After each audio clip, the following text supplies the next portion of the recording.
गुजार चुका ये शहर महलों और हवेलियों में दिखता है। पुरानी गलियों में शतरंज की बिसात के साथ दिलचस्प बातें और पसीना बहाते हॉकी के खिलाड़ी भोपाल की खासियत हैं। आज भोपाल का मिजाज बदला सा लगता है। तेजी से बदल रहे शहर में नई उम्मीदों की कई वजहें भी मौजूद हैं।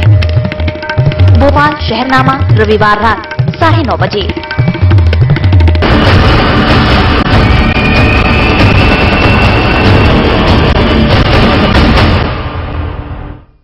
ब्रेक के बाद विकासनामा में स्वागत है। न्यायपालिका की सामाजिक सक्रियता के बगैर कार्यपालिका से उम्मीद मुताबिक परिणाम का संकट केंद्र के साथ ही सूबों की धरती पर भी बरकरार है। चाहे बात मध्य प्रदेश की हो या छत्तीसगढ़ की या फिर राजस्थान की, आम आदमी के बड़े सरोकार से जुड़ी एक भी योजना ऐसी नहीं मिलेगी जिसे पूरा कराने के लिए अदालती निर्देश नहीं दिए गए हों। दरअसल अदालतें जनहित के साथ आम आदमी के जुड़ाव को देखते हुए ही ऐसे मामलों की सुनवाई जनहित याचिका के तौर पर पहले करती है। आइए देखते हैं तीनों राज्यों में किस हद तक कार्यपालिका पर न्यायपालिका को हावी होना पड़ रहा है। लोकतंत्र में न्यायपालिका, कार्यपालिका और विधायिका सभी का काम तय है, लेकिन कार्यपालिका की जिम्मेदारी निभाने की नीयत से ही विकास तय होता है। और जब उसकी नीति और नीयत गड़बड़ाती है तो फिर जनता के हक में एक तंत्र आगे आता है, जो मध्य प्रदेश में भी सक्रिय हुआ। जब ये लगातार देखा गया कि कार्यपालिका जनता की कसौटी पर खरी नहीं है, तो न्यायपालिका ने कई बड़े मामलों में हस्तक्षेप किया और कार्यपालिका को उसकी ड्यूटी याद दिलाई, ताकि सूबे का विकास जनता के लिए बुनियादी तौर पर थोड़ा ही सही लेकिन गति पकड़ सके। लगता है कि जैसे न्यायालय ही एकमात्र ऐसा विश्वास और एक रोशनी की किरण लोगों को दिखाई दे रही है, जिसमें आदमी के तमाम तरह के जो मौलिक अधिकार हैं वो संरक्षित हो रहे हैं या उन पर हमको कहीं न कहीं रेमेडीज मिल।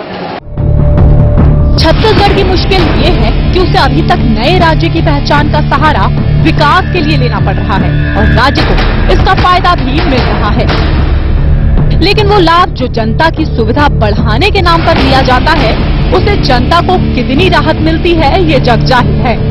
फिर ऐसे में न्यायपालिका ने छत्तीसगढ़ में भी प्रशासनिक तंत्र को कई मौकों पर उसके दायित्व याद दिलाए हैं।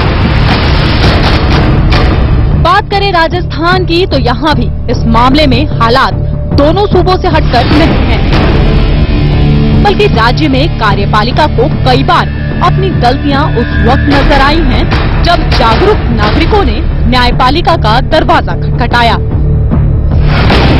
और जनता के हितों पर कानूनन अपनी आवाज बुलंद की।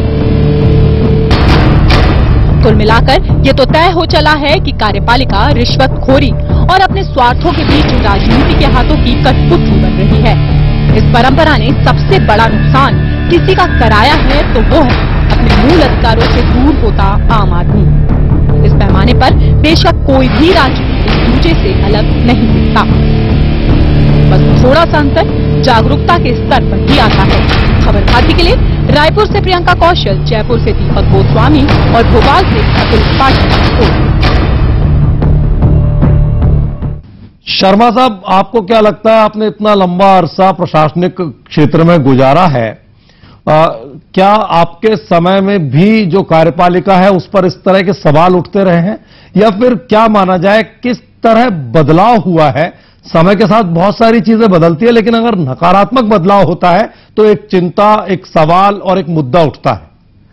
जो स्थिति आज हमारे सामने है, ये अचानक तो नहीं आई है। धीरे धीरे जो प्रशासकीय व्यवस्था में एक बदलाव, और ये बदलाव दुर्भाग्यवश एक नकारात्मक रूप में ही हुआ है, और धीरे धीरे ऐसी स्थिति आ गई है कि जहां कार्यपालिका को काम करना चाहिए वहां कार्यपालिका पीछे हटती है और फिर न्यायपालिका को उसका स्थान लेकर के ऐसे निर्देश जारी करने पड़ते हैं जो वास्तव में कार्यपालिका के ही उनके कार्य क्षेत्र में ही मूल रूप से आते हैं। क्या शर्मा साहब, विधि विधान के बीच में आपको लगता है कि कोई एक ऐसा रिमोट कंट्रोल है जो राजनीति के हाथों में है और उसकी कठपुतली यानी पपेट कई